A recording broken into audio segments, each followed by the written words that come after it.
어제 했던 거 그냥 가볍게 빠르게 한번 훑어보고요. 그다음 이제 또 진행하겠습니다.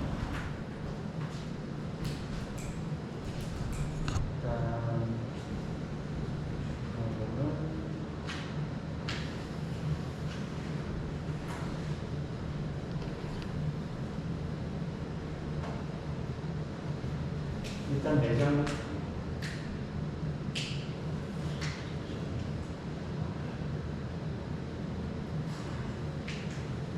지금 일단 매정량 기준으로 이제 한 1조 7천억 배럴 정도 되는데 하루에 전 세계 사용량이 이제 1억 배럴 정도 되거든요.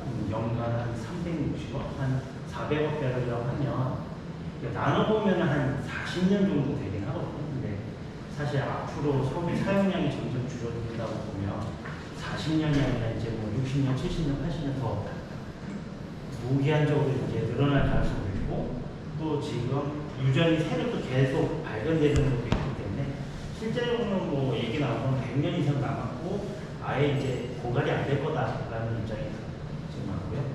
우리가 이 석유 용도 중에 가장 많이 쓰는 거는 이제 연료 쪽이고 우리가 화학적으로 가는 거는 이제 석유 중에 납사 요 부분이 한 7% 정도 쓰고 있거든요. 그래서 메인은 연료인데 이제 그런 것도 이제 전기나 이런 걸로 대체가 되고 있기 때문에 향후 석유는 부족할 일은 없을 것이다. 이렇게 보시면 될 것 같고요. 일단 전 세계 매장량 1위는 사우디가 아니라 베네수엘라다. 근데 베네수엘라는 문제가 초중진류라서 이제 완전 진흙처럼 돼 있어서 그거를 정지하려면 비용도 많이 들고 그다음에 이제 기술도 많이 필요한데 베네수엘라는 지금 뭐 미국 기업이 거의 다 철수해 돼 있기 때문에 지금 활용을 못하기 때문에 매장은 많이 돼 있지만 실제적으로 시장에 나오는 건 적다. 그래서 실제적으로는 사우디가 시장에서 제일 많이 나오고 있고 그다음에 이제 미국은 과거에는 수입국이었는데 이제 생산이 오히려 이제 사용보다 더 많이 늘어났다. 이제 미국도 수출국가로 바뀌었고 그로 인해서 예전에는 이제 사우디하고 미국하고 이제 공생 관계였는데 사우디 거를 이제 미국이 많이 사주고 미국은 사우디의 안보를 좀 지켜주고 옆에 이란과의 사이가 안 좋기 때문에 이란은 그 견제해주는 역할을 했었는데 지금은 이제 미국이 수출국가로 되다 보니까 사우디아라비아하고 미국하고 사이가 멀어졌다. 그리고 예전에는 이제 달러 결제는 유가 결제는 다 달러 베이스였는데 그것도 종결이 됐고 작년에 이제는 중동도 뭐 위안화나 뭐 러시아 뭐 화폐로 구입할 수 있는 이런 시대로 바뀌고 있다. 그래서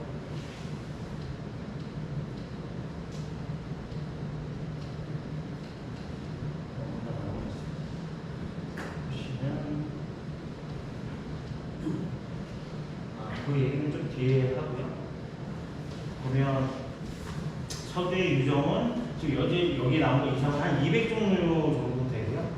근데 석유의 종류를, 그러니까 원유의 종류를 결정짓는 건 품질을 결정짓는 건 두 가지인데 API라고 하는 건 이제 비중이거든요. 그래서 물에 대한 비중인데 이게 이제 가벼울수록 품질이 좋고 아까 말한 진흙처럼 찐득찐득할수록 품질이 떨어지고 그다음에 황이 얼마나 포함되어 있느냐 이걸로 이제 품질을 가르는데 품질적으로 보면 우리가 3대 유종이라는 WTI, 두바이, 브렌트 중에서는 WTI가 제일 좋고 그다음에 브렌트, 그다음에 두바이 순인데 가격은 그렇게 움직이진 않는다. 왜냐면 WTI는 미국 내에서 생산되고 미국 내에서 소비가 되기 때문에 실제로 가격이 크게 변동은 없는데 오히려 두바이가 시장에서 더 수출하고 이런 식으로 하기 때문에 가격은 두바이가 오히려 더 비싸고 어쩔 때는 브렌트보다 비싼 데도 이거 왔다 갔다 합니다.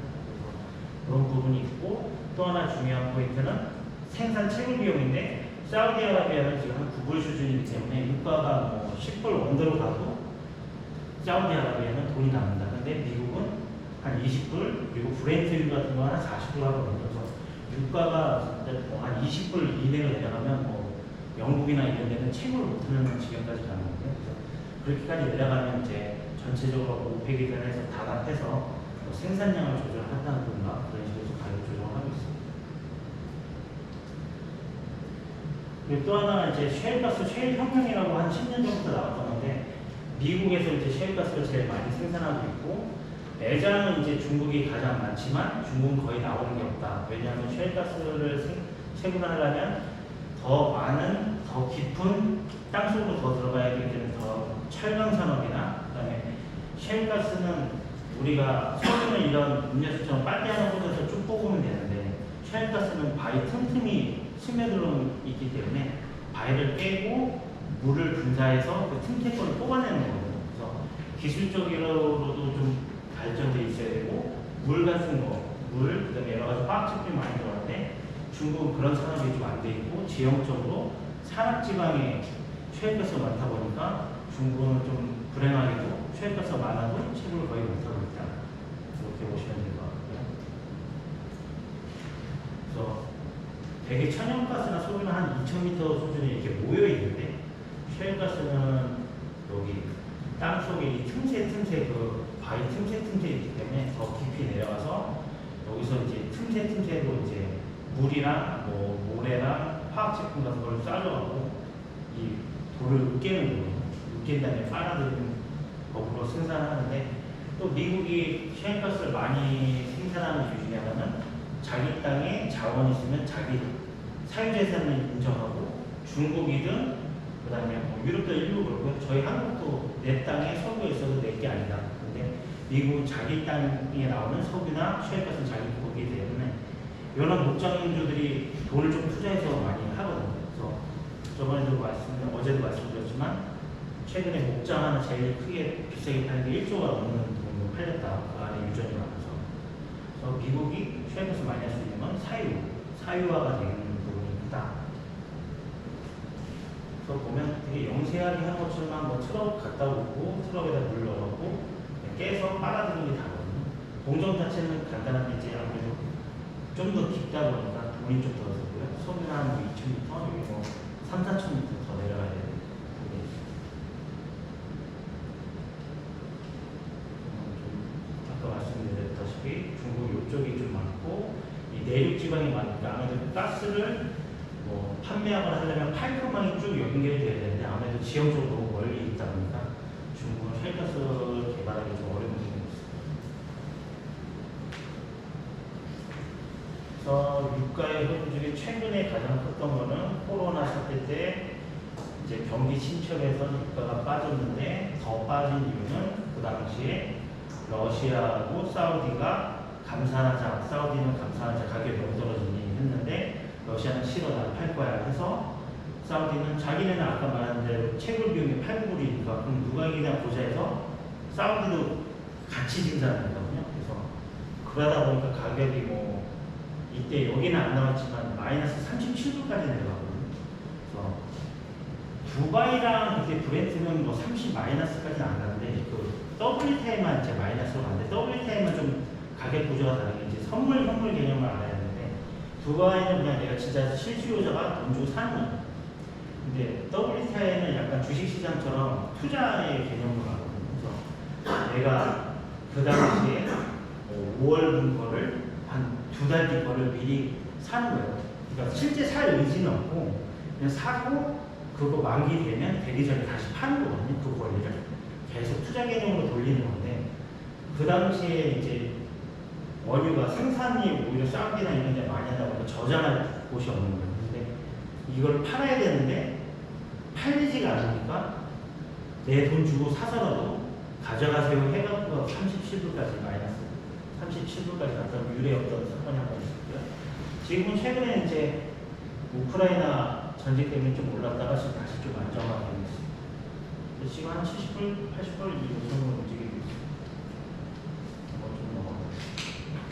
그래서 지금 석유 시장을 좌지우지하는 거는, 기존에는 어쨌든 미국이 소비가 가장 많은 나라였기 때문에 많이 사기 때문에 가격을 좌지우지했는데, 지금은 미국이 생산이 소비를 역전을 했기 때문에 한 1, 2년 전에 역전을 했기 때문에 미국도 뭐 시장에서 가격을 흔드는 입장은 아니고, 그리고 사우디라는 관계도 과거에는 친미였지만 사우디도 이제는 경쟁자로 돌아서기 때문에 사우디랑 관계가 멀어졌고, 오히려 지금 이 석유 가격에 가장 영향을 미치는 건 중국이다.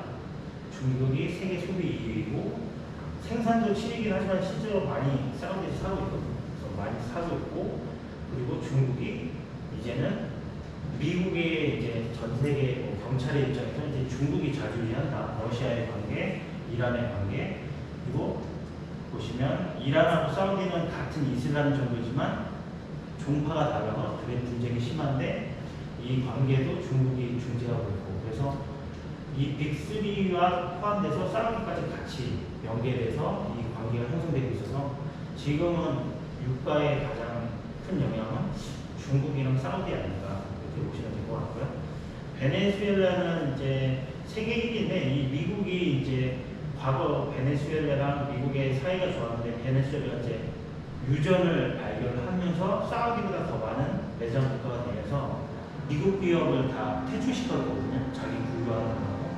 그럼으로 인해서 얘네랑 사이가 안 좋고 또 얘네가 이제 사회주의적 성향이고 국제 이런 거 하고 있어서 미국이랑 사이가 안 좋고 그로 인해서 베네수엘라랑 다시 이제 중국이랑 러시아랑 사이가 좀 좋아져서 결국 이 사회주의 쪽 이쪽이랑 미국의 싸움이 되긴 하는데 전체 시장은 제가 볼 때는 어쨌든 중국이나 사우디 쪽으로 흐르고 있다 이렇게 보시면 될 것 같습니다.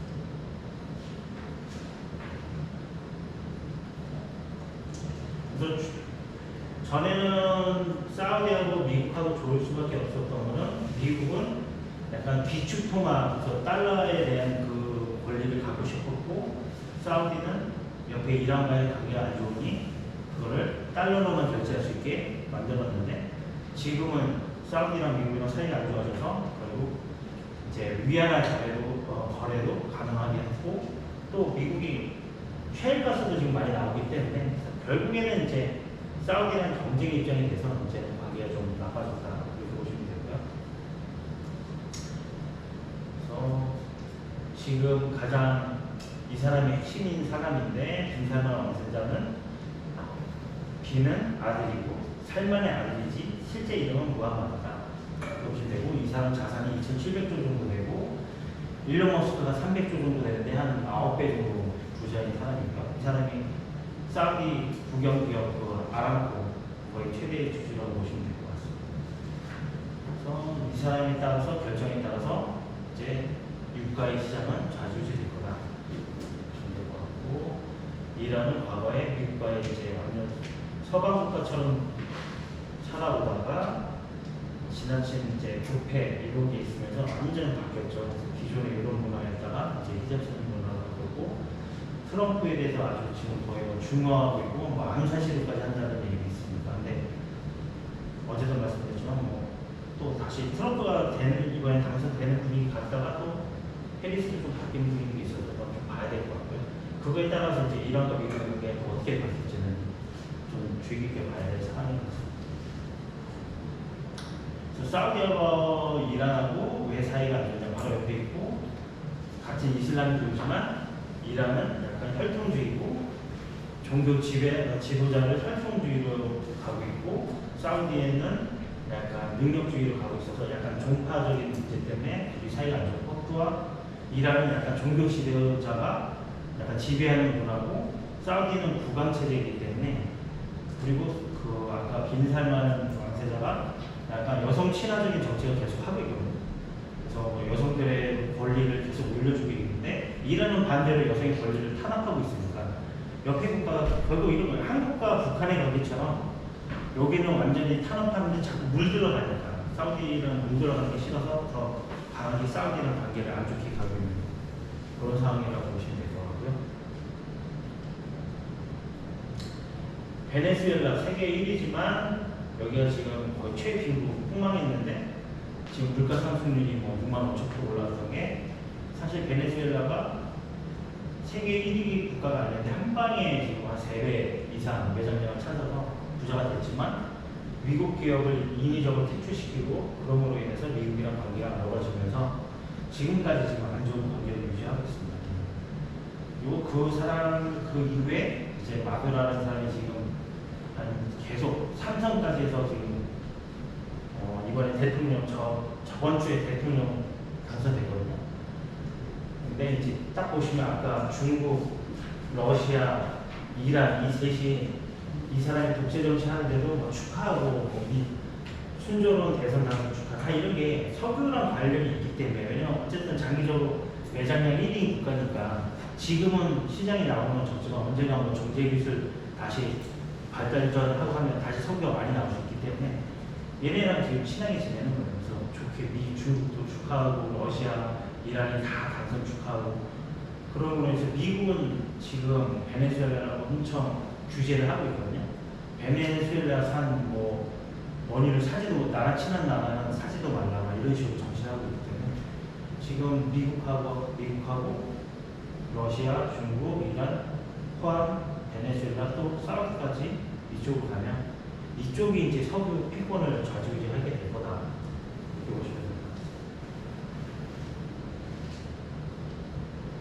그래서 저도 이제 표현을 항상 혼용해서 쓰긴 하는데 실제적인 거는 요 까만 요거는 원유다 석유는 아니고 이게 원유고 석유는 얘를 정제해서 나오는 일반적으로 석유라는 표현을 쓰는데 근데 현실에서는 그냥 석유 원유 다 혼용해서 쓰고 있습니다.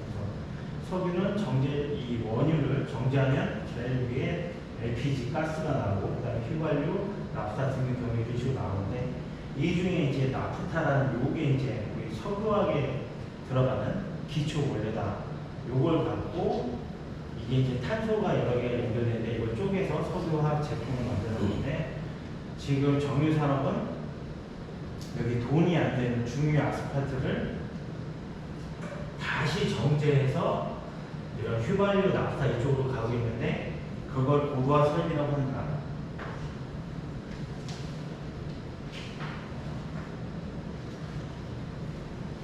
석유 산업은 크게 세 분류로 볼 수 있다.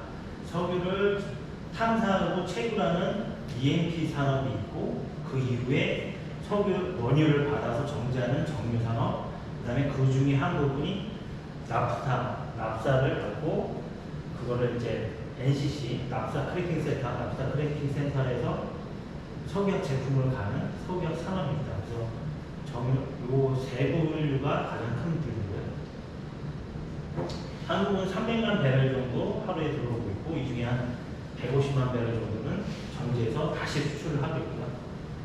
나머지 150만 배럴 갖고 석유학 제품을 쓰고 그다음에 저희 국가의 뭐 연료나 그런 쪽으로 활용하고 있습니다.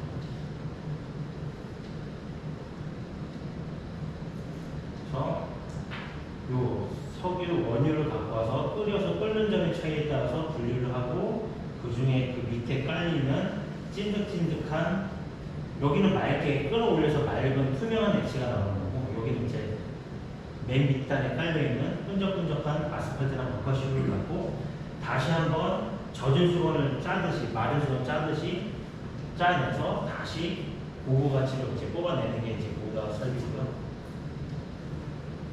가장 대표적인 게 이제 RFCC, FCC라고도 하는데 촉매를 재생하는 공정인데 이 석유로 와서 촉매를 써서 이걸 쪼개는 거예요. 그래서 촉매가 이걸 유동성 촉매라고 하는데 프로필린 공장도 여기랑 거의 흡사한데 거기도 촉매라고 해서 비비탄 같은 거 하얀색 그런 거 갖고 계속 공정 중에 순환시키는 겁니다. 순환시키면 이게 탄화가 된다고 해서 약간 까매지거든요. 그러면 까매지면 다시 촉매세색이 벗어 다시 좀 깨끗하게 만들고 이걸 그냥 무한 반복을 하는데 그래도 이게 뭐 1, 2년에 한 번씩 정수하면서 다시 촉매 다 걷어내고 다시 넣고 이런 식의 공정을 하고 있고요. 그래서 이 고도화 설비는 프로필린 공정의 일부분 촉매 재생 부분 이런 부분이 좀 유사하다. 다른 데는 뭐 PTA나 AN 이런 거는 촉매가 그냥 그 바르게 통으로 들어가거든요. 통으로 이렇게 들어가서 한 방에 빼내고 이런 식으로 하는데 이거는 유동성 촉매라서 촉매가 계속 공정에 돌아가는 겁니다. 같이 돌아가면서 계속 쪼개주는 이런 공정이고요.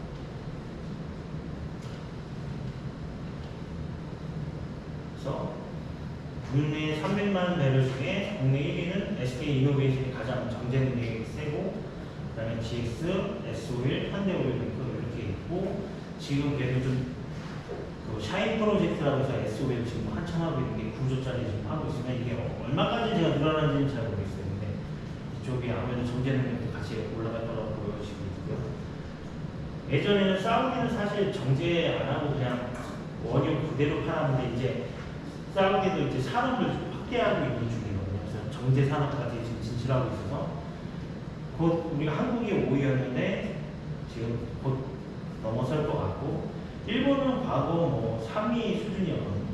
일본은 산업 이제 정유 산업에서 이제 정밀화학 산업으로 이제 탈바꿈을 했기 때문에 지금은 일본은 다 설비가 정제 설비가 좀 노후화돼 있고 석유화학 설비도 노후화돼 있어서 좀 활용도가 많이 좀 떨어지고 있는 상황입니다. 그래서 한국도 그런 쪽으로 갈 거냐, 정밀화학 쪽으로 이제 석유화학을 탈피하고 갈 거냐, 말 거냐의 갈림길에 놓여 있는데 아직은 지금 방향성은 정해지지 않아요.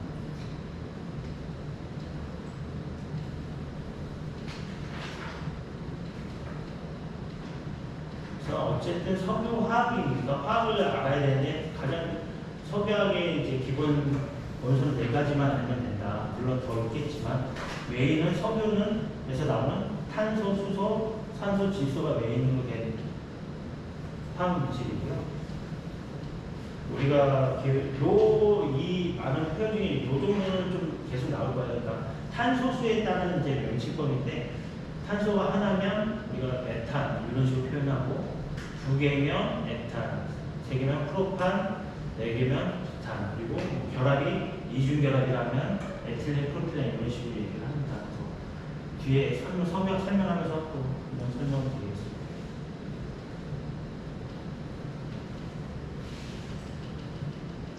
이런 건 그냥 나중에 한번 참고로 한번 보시면 될 것 같아요.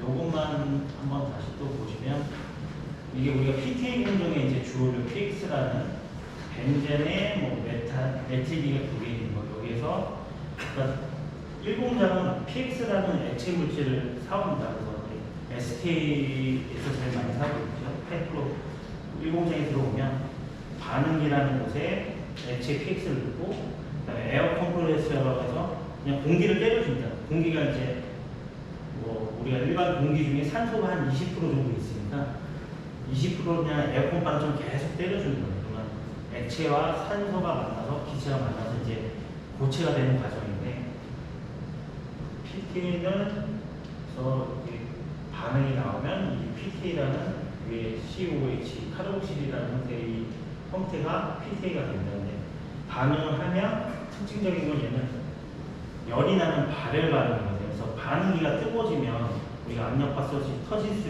있으니까 1.5도 이상으로 안 올라가게 주위에 파이프로 물을 흘려주거든요. 그러면 물이 뜨거워질 거 아닙니까? 그 물을 갖고 스팀을 만들고 그 열을 갖고 주위에 있는 공장들도 발열 반응이 아닌 공장들도 있고 에너지가 필요한 공장들이 있을 거 아니에요? 그런 공장에 이제 스팀을 파는 거예요.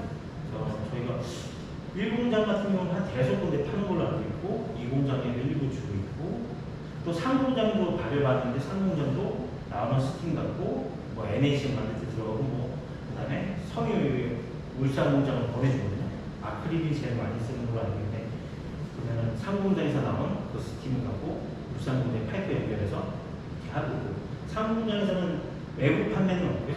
다 내부 대안에서만 이렇게 내부용으로 쓰고 있고 1공장은 이제 외부 판매가 메인 1, 2공장이 좀 붙어있고 여기랑 좀 떨어져 있잖아요.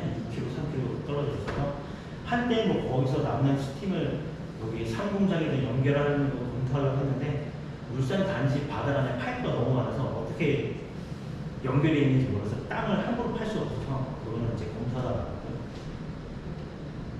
그래서 대부분의 화학이 뭐 꼭 그런 건 아닌데 이제 물이 많이 나옵니다. 수소가 이게 탄화수소 제품이기 때문에 수소가 나오고 뭐 산소가 만나서 물이 많이 나오고 그래서 이게 PTA는 반응을 하고 나면 어느 정도 이제 그 지는 상태가 되거든요. 그래서 물을 제거해주고 그다음에 건조해서 이렇게 나가는데 항상 그렇지만 석유 반응이 항상 이렇게 100% 되면 좋은데 가끔 이제 이 형태가 다른 형태가 나오는 경우가 있거든요. 근데 이런 거를 제거해주는 공정이 이제 불순물 제거 공정이고 그래서 여기에 또 뭐 수소를 집어넣고 이게 물과 같이 제거가 돼서 이 피톨리게스라는 이 물과 같이 없애서 순도가 높은 PTA를 만든다 해서 이제 퓨리파이드 셀프탈 액실에서 PTA를 이렇게 부르게 돼요. 과수는 수소 자체의 결합이 너무 세서 수소랑 산소랑 직접 결합시키기 힘들어서 하나의 매개체를 통해서 수소를 띄우고 산소를 띄어서 붙이는 그런 공정을 하고 있습니다. 이 안트라퀴놀이라는 매개체를 통해서 수소, 산소를 계속 분리해서 과수를 만드는 형태. 프로필렌은 우리가 PDH 공정이라서 프로판 디하이드로젠에서 프로판에서 디 제거하다 하이드로젠 수소를 제거하는 공정이고요. 그래서 탄소는 결합이 네 방향으로 할 수 있기 때문에 만약에 수소를 띄면 결합이 4개에서 3개가 되니까 이게 인위적인 이제 이중 결합이 되는 프로필렌이라는 게 형성이 되는 거죠. 그래서 프로필렌이 되고 여기서 나오는 이 수소를 갖고 과수 공정에 넣어서 과수를 만들고 있습니다. 프로필렌 공정은 1997년도 이 정도 95년 정도에 생산했는데 과수는 2010 몇 년도에 나왔어요. 그래서 이 수소를 기존에는 뭐 팔기도 하고 막 연료로 때우기를 하다가 과수라는 게 좀 고부가치다 해서 2012년도에 과수를 투자한 거고, 그러니까 석유화학은 뭐가 나오는 화학 제품 나오는 건 계속 어떤 식으로 연결해서 다른 제품을 하는 게 이제 고부가치 가는 방법이고요.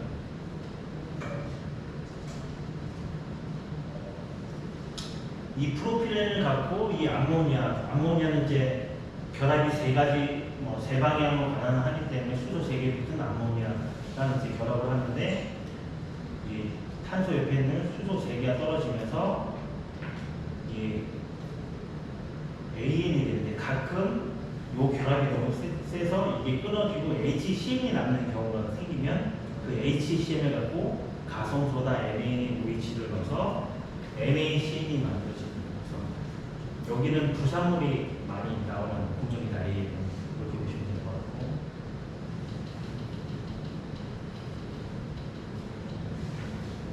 그래서 오늘 이제 석유산업에 대해서 좀 얘기를 할 건데, 석유산업이 이제 이렇게 보시면 될 것 같아요. 석유를 끓여서 끓는 점 이용해서 이제 분리를 하고, 대개 이제 위로 올라가는 게 탄소가 적은 게 위로 먼저 올라가요. 3개짜리, 4개짜리가 해서 LPG 메인이 프로판이고 4개짜리 부탄이 이제 프로판, 부탄 성분된 게 맨 처음 나오고, 그다음에 휘발유, 뭐 나프타 이게 뭐 6개에서 뭐 10개 뭐 이 정도 돼 있는 탄소 덩어리가 나오고, 그거를 이제 NCC 납사 크래킹 센터라는 데 가서 쪼개주고 결합 6개, 10개짜리를 2개, 3개 뭐 해서 에틸렌, 프로필렌, 부탄이에 뭐 이런 식으로 형태를 쪼개주고, 그 쪼개준 거를 기초 유분이라고 표현을 하거든요. 그걸 갖고 또 계속 중합을 시켜서 폴리머 형태를 만든다. 그러니까 폴리머라는 거는 이런 하나의 단량체가 뭐 10,000개 이상 연결된 걸 폴리머라고 해요. 그래서 이 폴리머 형태로 만드는 게 석유화학이다. 이렇게 보시면 될 것 같고요. 그래서 납사는 5개에서 12개 뭐 이런 식으로 형성이 되어 있는데, 대개 이제 이걸 이제 쪼개지는 거죠. 납사 크래킹 센터에서 2개로 쪼개면 에틸렌, 3개로 쪼개면 프로필렌, 4개로 쪼개면 부탄이에요. 6개는 이걸 고리 형태로 만들어서 하는데, 그 NCC는 쪼개는 거에 집중하는 거고, 벤젠 같은 6개짜리는 우리는 리포밍이라고 해서 또 BTX 공정이라고 별도로 있어요. 그래서 그 6개로 쪼개진 거는 거기 가서 이제 고리 형태로 연결을 해주고, 쟤네는 이제 일직선인데 벤젠은 고리 형태로 만들어서 NCC에서 바로 벤젠이 나오는 게 아니고 육각형으로 나오는 게 아니고, 걔는 딴 쪽으로 이동해서 리포밍이라고 해서 고리 형태를 만듭니다. 그래서 거기서 나오는 벤젠, 톨루엔, 자이렌에서 앞글자를 따서 BTX라는 그 공정 통해서 기초유분이 나오고, NCC 통해서 에틸렌, 프로필렌, 부탄디엔 기초유분이 나오고, 그래서 기초유분이 총 6개가 있다는 거죠. 그래서 우리가 매로 시작하는 탄소 1개짜리, 에틸렌 2개짜리, 프로필렌 3개짜리, 부탄디엔 이쪽 4개짜리, 그 다음에 요 BTX 공정. 그래서 NCC에서 요 메인 3개가 나오고, 긴 것 중에서 이제 리포밍하는 BTX 공정에서 벤젠, 톨루엔, 자이렌 이제 기초유분이 나오는 거고요. 그래서 우리가 일반적으로 C2 계열에서 탄소 2개짜리로 만들어진 유도품이 있는 거고, 3개짜리, 4개짜리, 그 다음에 이제 벤젠 6개, 톨루엔 위에 하나 더 있어서 7개, 자일렌 위아래로 탄소가 하나씩 더 있어서 8개. 이런 식으로 이용을 하고 있고요. 그래서 산업을 나눌 때 표현이 이렇게 해요. NCC에서 딱 처음에 나오는 거는 그냥 기초 유분까지. 그래서 에틸렌, 프로필렌, 부타디엔, 그 다음에 밑에 나오는 BTX라고 해서 벤젠, 톨루엔, 자일렌이고, 요걸 갖고 이제 제품을 만들기 시작을 하는데, 이 기초 유분을 갖고 한 번에 합성수지나 합성고무나 뭐 합성 섬유나 뭐 이런 쪽으로 갈 수도 있고, 아니면 여기에서 중간 원료, 중간 형태로 갔다가 그게 최종 제품으로 가는 경우도 있고, 중간 형태로 갔다가 또 중간 형태로 갔다가 최종 제품으로 가는 경우도 있고, 이런 식으로 다양한 형태가 있거든요.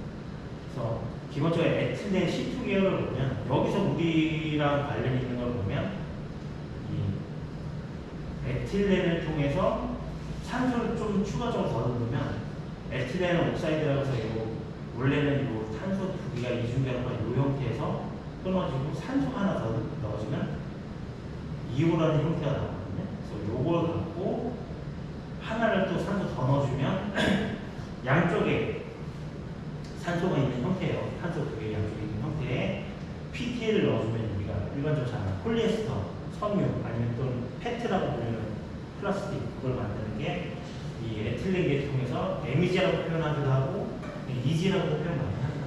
그래서 시장하는데 표현을 EG라고도 하는 데도 있고 MEG라고 하는 데도 있고, 그래서 PTA를 넣어서 우리 대안화성 폴리에스터 만드는 그 원료가 되고 있고요.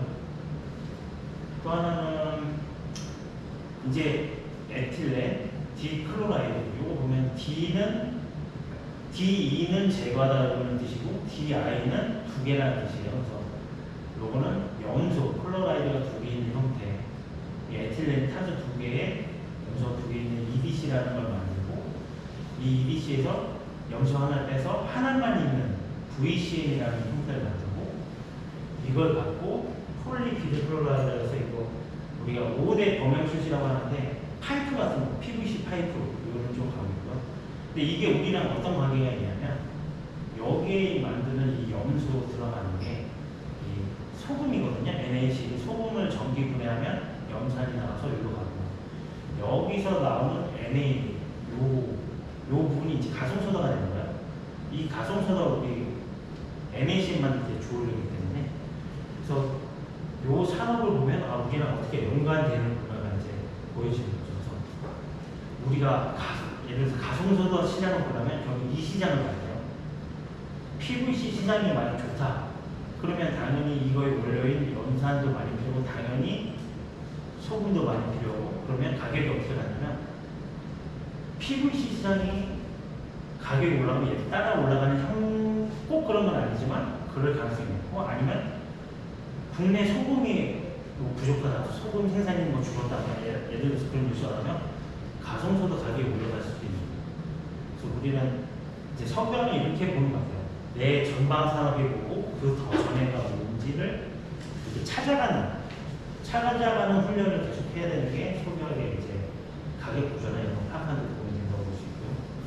그래서 우리랑 관련 있는 건 우선 이제 가성소다가 NaC이랑 생산할 때 주어졌다 보시면 되고, C3 계열 프로필렌을 보면 우리랑 연관이 있는 거는 사실 이 PO라고 해서 프로필렌 옥사이드, 여기 이제 과수, 산소 요거를 과수를 넣어서 하는데, 우리 태광은 요 업계에는 진출하지 못했어요. 왜냐면 요거는 양이 몇십만 톤 필요하거든요. 그래서 우리 태광에서는 과수 생산량이 5만 5천 톤 순수, 그래서 요 정도 용은 아니고, 근데 이건 약간 대형에서 국내 이제 어디지 SK 에보닉이라고 있어요.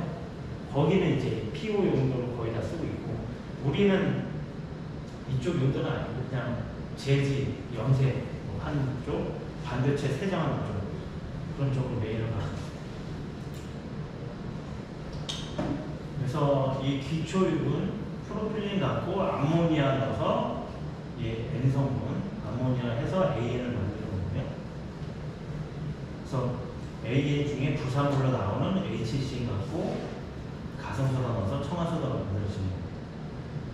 AN의 일부체는 ABS가 이 앞글자 따라오거든요. 아크릴로 리트릴 AN, 부타딘, 스티렌이라는 거. 이건 스티렌은 BTX로 설명할 때 드릴 거예요. 그쪽 읽어질 때. 사실 이게 석유학 협회나 이게 자료 보면 이게 AN이 합성 원료로 색깔이 칠해져 있거든요. 근데 저는 제가 볼 때는 과거에는 아크릴 파이버가 용도가 제일 많았어요. AN 용도가 거의 50% 이상 AN 용도는 아크릴 파이버인데 지금은 역전됐거든요. 이 수지 쪽이 더 많이 쓰고 있기 때문에 이거는 이제 AN은 합성 원료가 아니라 그냥 하나의 그냥 중간 원료다. 지금은 관점을 좀 바꿔야 되는 시대가 왔고요. 그래서 아크릴 파이버는 왜 이렇게 또 산업이 줄어드냐? 결국 섬유가 3대 합성 섬유가 있는데 폴리에스터, 그냥 아크릴, 나일론이 있는데 폴리에스터가 아마 그 세계 폴리에스터 거의 전 세계 사용량의 90%될 거예요. 90% 이상 될 거예요. 그러니까 아크릴 파이버는 미미한데 이 폴리에스터가 기능성이 계속 올라가다 보니까 우리 고어텍스니 뭐 보면 다 폴리에스터거든요. 이 아크릴 파이버는 우리가 약물을 대처할 보온성 처음에 그 측면에서 나오고 폴리에스터는 면을 대체하는 건데 지금 폴리에스터가 뭐 보온성도 좋고 다 기능이 따라가다 보니까 아크릴 파이버가 지금 산업적으로 좀 어려운 부분이고 좀 생산량이 점점 줄어드는 시스템이다. 그러다 보니까 오히려 이 ABS라는 플라스틱 계열 자동차나 그런 가전제품 많이 들어가는 ABS가 사용량이 더 많이 늘어나는 상태고요. LG화학이나 이런 금호가 이런 데 많이 지금 투자를 하고 있습니다. 그래서 이쪽이 범용인데 아까 PVC라는 그 범용도 있죠. 얘도 범용인데 얘가 양이 제일 적거든요. 근데 범용 중에서는 얘가 기능성이 좀 있어서 요즘에 이게 조금 많이 늘어나게 됩니다. 그래서 AN은 이제 합성 원료가 아니라 중간 원료로 봐야 된다. 그렇게 보시면 될 것 같고 일부 PTA 이제 이 가소제라는 거는 우리가 플라스틱 이런 거 모양을 만들 때 모양이 잘 만들어주게 첨가제가 있는 첨가제 중에 이제 PTA가 일부 들어가는 경우가 있고요. 이 가소제가 항상 그 환경 오염의 주범이라고 하거든요. 근데 PTA는 약간 친환경 가소제다 해서 이쪽으로 조금 양이 좀 많이 늘어나 있는 이 부타딘 쪽은 우리랑 관련된 건 이 부타딘은 약간 고무 계열이 많이 쓰는 제품이거든요. 근데 우리랑은 큰 연관은 없지만 이 ABS라는 수지에 여기 안에 우리가 ABS 들어가고 있다. 그리고 이거는 코로나 이후에 수요가 많이 늘어났는데 그런 장갑, 얇은 라텍스 장갑 있잖아요. 그쪽 용도로 AN이 들어가고 있고 그래서 AN의 그 지수 성분 때문에 이제 이렇게 MBR이라는 걸 쓰고 있고요. BTS, 이 벤젠으로 해갖고 나오는 게 이 벤젠 중에 우리랑 관련된 건 이 스틸렌인 게 이 벤젠의 그 탄소 2개짜리 있는 거거든요. 그걸 스틸렌이라고 하는데 그 중에 이제 ABS라고 있고 이 벤젠 갖고 카프로라고 나오는데 우리 나일론 6 나일론 6도 나일론 W6 들어보셨죠? 그 나일론 6하고 W6는 원리도 좀 다르고 나일론 6는 우리는 나일론 6고 약간 섬유 계통이 나일론 6고 나일론 W6는 약간 플라스틱 수지 계통인데 나일론 6는 탄소가 그 안에 6개 있다 해서 나일론 6고요. 나일론 W6는 탄소 6개짜리가 2개 붙어있다 해서 W6 이름은 그렇게 명칭을 붙였어요. 그렇게 특징이 있고 그 다음에 요 MDI라는 쪽에는 MDI랑 PTA에서 스판덱스 그래서 벤젠 계열로 나오는 유도체 갖고 스판덱스 만들고 나일론도 만들고 있다 이렇게 보시면 될 것 같고 톨루의 이 자일렌 계통은 여기는 사실 우리 쪽으로는 톨루에는 많지는 않아요. 톨루에는 그 TNT 폭탄 약간 그쪽에 많이 생산하고 있고 일부 이쪽으로 가는 것도 있지만 이 자일렌은 파라자일렌, 옥소자일렌, 메타자일렌 세 개가 있는데 화학식은 다 똑같은데 구조만 다르거든요. 근데 이 구조 차이에 따라서 품질이 완전히 다르기 때문에 성능이 다르기 때문에 이거 따로따로 불러주고 있고 파라라는 건 이 형태 이름입니다. 양쪽에 붙어있는 걸 파라 형태라고 해요. 이 파라라는 일칭은 뒤에도 있겠지만 우리 아라미드도 파라 아라미드 형태가 있고 메타 아라미드가 있는데 우리 회사는 파라예요. 그래서 이거는 하나의 이 양쪽에 붙은 형태를 파라라는 표현을 쓰고 있고요. 이쪽에 옆에 있으면 이걸 로스. 한 칸 건너뛰면 됐다. 근데 활용도는 파라자일렌이 제일 크고 나머지 좀 미미하게 돼서 이게 이 자일렌 계통 중에 한 60%, 70% 이상 다 이쪽에 있거든요. 그래서 이 파라자일렌은 용도가 거의 메인 DNT는 별로 없고 DNT 이쪽이 그 펫지라고 소개했어요. 펫지 SK 케미칼에서 친환경 그 수질하는 그 생산하는 게 원래 쪽으로 그건 양은 많지 않고 메인은 전 세계 1억 톤 이상 캐파를 갖고 있는 펫지가 메인이고 파라자일렌 여기에 아까 말씀드린 대로 산소 넣어서 액체 PX에다가 산소 기체 넣어서 고체 PTA를 만들고 이걸 갖고 우리 대한항공 폴리에스터 만들고 일부 PT를 갖고 이걸 갖고 이제 이름도 어려운데 테레프탈로일 TPC라고 하거든요. TPC라고 하는데 이 TPC를 갖고 우리 아라니를 만들 때 원료를 들어갑니다. 그래서 다 이 석영은 연결이 돼 있어요. 흐름을 잘 보면 원료가 어떤 식으로 흘러갑니다. 그래서 우리도 한때 이 TPC 만드는 거 한번 투자해볼까 이런 고민을 했던 시기가 있고 아직은 이제 뭐 결정한 건 없는데 그래서 PT가 워낙 우리가 1년에 100만 톤 하니까 이거 한번 해볼까 고민했던 시기니까 이 TPC 갖고 아까 말한 우리가 폴리 이름이 길지만 이거 P를 보이죠? P 이건 파라의 P예요. 그래서 지금 이렇게 가고 있고 뭐 이런 거는 저번에 신입사원 공장에서 대학 교수님 와서 설명 한번 했다고 들었거든요. 교수님이 와서 뭐 경북대학교 교수님에서 뭐 석유화학 산업의 특징, 텍스토리 산업이고 사실 뻔한 얘기니까 이건 좀 했으려고. 왜냐면 이게 일단 보면 소재, 핵심 소재 보면 이제 자동차 쪽에 지금 많이 들어가고 있고 요즘에 자동차 쪽에 이제 각광받는 게 딱 하나예요. 이제 전기차가 오면서 전기차가 배터리 무게 때문에 지금 일반차보다 무겁거든요. 100kg. 그럼 결국에는 무거우면 이제 연비에 영향을 주기 때문에 탄소섬이나 아니면 플라스틱 계열 철보다 그 강도는 센데 가볍고 예를 들어서 탄소섬유는 뭐 철의 10배 강하다 하고 무게는 뭐 5분의 1, 10분의 1 정도밖에 안 되기 때문에 이제 전기차가 좀 더 나오면서 연비 측면에서 그래서 이제 자동차 쪽에 많이 쓰고 있다. 그래서 여러 가지 탄소 섬유는 일단 뭐 고급차 위주로 지금 투입되고 있고 일반 플라스틱도 이제 뭐 강도가 좀 많이 올라갔기 때문에 그래서 자동차 제품에 많이 쓰고 있고 뭐 당연히 전자제품 많이 쓰고 있고요. 지금 뭐 NCC나 이런 투자는 5조, 6조 하듯이 샤인 프로젝트 9조짜리 지금 투자를 하고 있습니다. 사실 이 사이클을 많이 보는 것 같아요. 이게 좀 과거 자료인데 피크는 21년도, 21년도가 피크였던 것 같아요.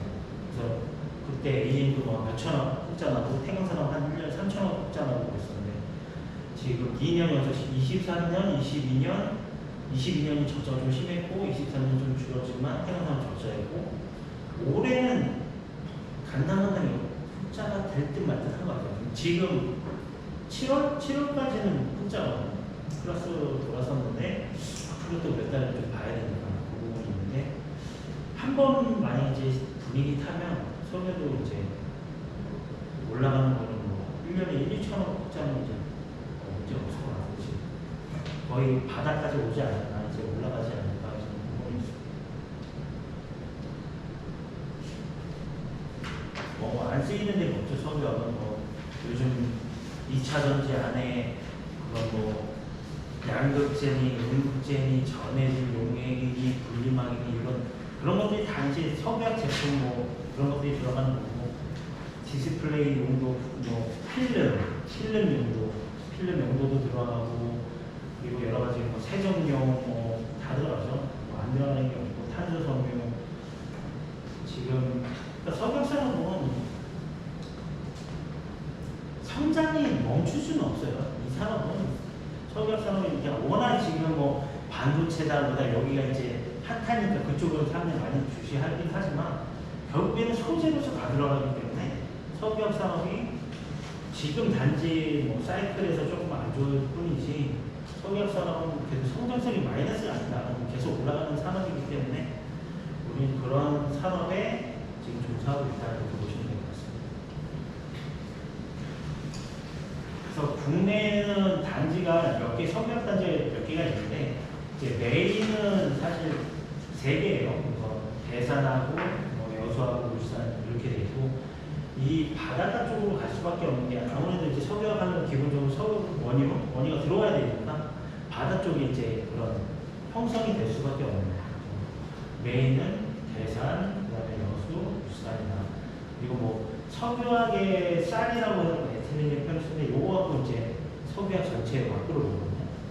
그러면 이제 석유화학 이런 기초유분이 있으면 전 세계에서 생산량이 가장 큰 게 에틸렌이에요. 한 1년에 2억 톤 이상 생산하고 있고 프로필렌도 한 거의 2억 톤, PTA도 뭐 한 1억 톤 정도. 그러니까 엄청나게 큰 산업인데 그 중에서도 이제 에틸렌 규모를 좀 얘기하는데 지금 미국이 제일 크고 중국이 언제 여기까지 왔는지 옛날에 저 밑바닥이었는데 이제는 미국을 넘어서려고 하고 있고 사우디도 사실 석유만 캐내는 회사 나라였는데 이제 한국을 넘어서고 있고 그래서 일단은 여기까지 하고 뒤에 좀 쉬었다가 진행을 하겠습니다. 그럼 이어서 또 진행을 해보겠습니다. 일단 여기서 주요 개념은 우리가 기초유분이 뭔지, 중간원료, 합성질, 합성부분, 합성원료, 합성섬유 이런 산업군이 있다는 것만 이제 대략적인 감을 잡으면 될 것 같고요. 그 다음에 제가 진행할 거는 합성수지, 합성부분을 좀 얘기하고 합성원료, 합성섬유 이쪽을 좀 얘기할 겁니다. 그리고 기타 뭐 정밀화 이쪽까지는 얘기를 할 건 아니고 그런 걸 진행해보겠습니다. 사실 이게 제가 이번에 갖고 있는 거에서 또 한 몇십 페이지 추가되는데 사실 강의한다기보다는 이거 여러분들이 이제 갖고 있다가 나중에 또 선배가 되고 할 때 누구 신입사원을 야 이거 아마 석유하는 이런 거에 교부제용으로 제가 거기에 집중하는 거예요. 사실 그래서 이렇게 많이 만든 것 중에 없었는데 전에도 한 50장, 80장까지 해봤었는데 이번에 뭐 하다 보니까 아 이것도 너희 되고 저것도 너희 되고 좀 많이 늘어났는데 제가 여러분들한테 그냥 뭐 교육을 좋은 교육을 해드린다기보다는 그거 많이 부족한데 이제 자료를 우리가 물론 인터넷에 딱 찾으면 나오겠는데 그런 수고를 좀 최대한 덜어드리려고 한번 만든 거니까 저는 이런 거 만드는 거 좀 좋아하거든요. 그래서 하다가 이제 업무하다가 나 이런 것도 궁금한데 만약에 저는 이제 좀 설명충이거든요. 이제 좀 유명해 하면서 이런 거 되게 좋아해요. 이것도 제가 밑에 애들도 좀 시켰지만 거의 다 제가 했거든요. 그래서 만약에 보시던 이제 보시다가 이런 내용도 좀 있었으면 좋겠는데 하면 저한테 메시지하고 보내잖아요. 물려가고 웃도만 보내요. 계속 말해요. 어떤 말이야 이렇게 하는 성격이라서 보시고 이런 것도 있으면 좋겠다는 걸 저한테 의견 주시면 또 보완하고 또 공유하고 요거까지 오늘까지 한 걸로 최종 이제 제 파일링 이게 진짜 최종이거든요. 계속 매일매일 늘어나고 있는데 그래서 오늘 아침에도 한두 장 또 물어봤어요. 이런 걸 한번 같이 만들어간다는 생각을 하시면 좋을 것 같아요. 그래서 보시다가 일하다가 이런 개념 좋은 게 있으면 저한테 얘기해 주시면 저도 약간 그런 거 좋아하거든요. 슈카처럼 막 다양한 개념을 갖고 하는 거. 그래서 깊이는 없지만 좀 다양한 개념을 많이 넣으려고 하니까 뭐 의견 있으면 주시면 또 보완해서 또 공유하고 그러시면 자, 넘어가고